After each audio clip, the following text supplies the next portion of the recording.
Vážení priatelia, vítajte v druhej časti na smetisku odborára. Prihováram sa k vám s mesom, ktoré potrebuje byť odstrčené z obehu, lebo sa uvarili tzv. Rýsky. A to sa očividne dáva tuto na pahrebu bojiska dejín. Dúfam, že som trafil do stredu, pretože je to dôležité pri centralizovanom odmeku vňate, ktorá sa nachádza všade okolo nás. Vidíme, ako napríklad sme minule spomínali popolušku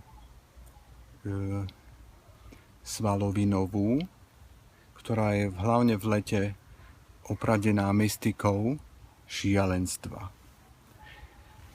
Ďalej by som vám spríjemnil pohľad na tzv. Ohnivec kráľovský, ktorý sa vyznačuje tým, že v zime mu vypadáva srsť. Tuto vľavo odo mňa, čiže priamo vpred, sa nachádza tzv. Lopár ohňový.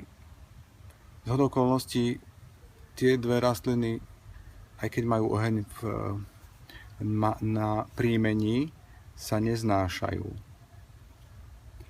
Nevedia sa na seba ani vycítiť si seba. Z času na čas sa stáva, že nám narastú tzv. Oriešky poburujúce, ktoré sú neznesiteľné až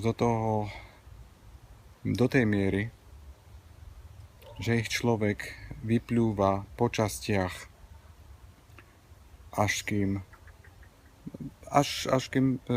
kým sa zotmie. Čiže sú to tzv. Predzvesti zotmievania sa tzv. Dávneho syndrómu, ktorý je pozorovať aj na týchto tzv. Marhuliach obecných. To sú tieto. Tie sa vôbec netvária, že by boli namäkko, lebo sú pružné. A nakoniec vidíme výrastky tzv. Riav, povinných riav, ktoré sú charakteristické bujným pleskotom polistia divákov. Tak to vyzerá. No a nakoniec,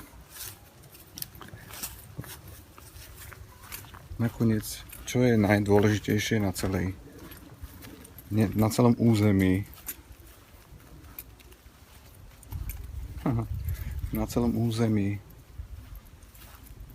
záhradnej väzby,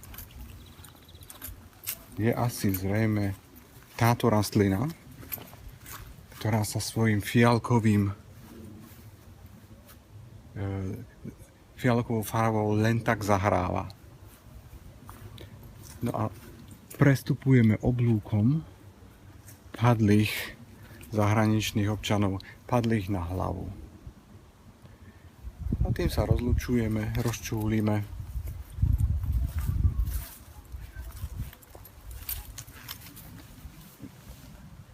S týmto psom sa s vami lúčim. Dovidenia na budúce a držte nám palčiaky.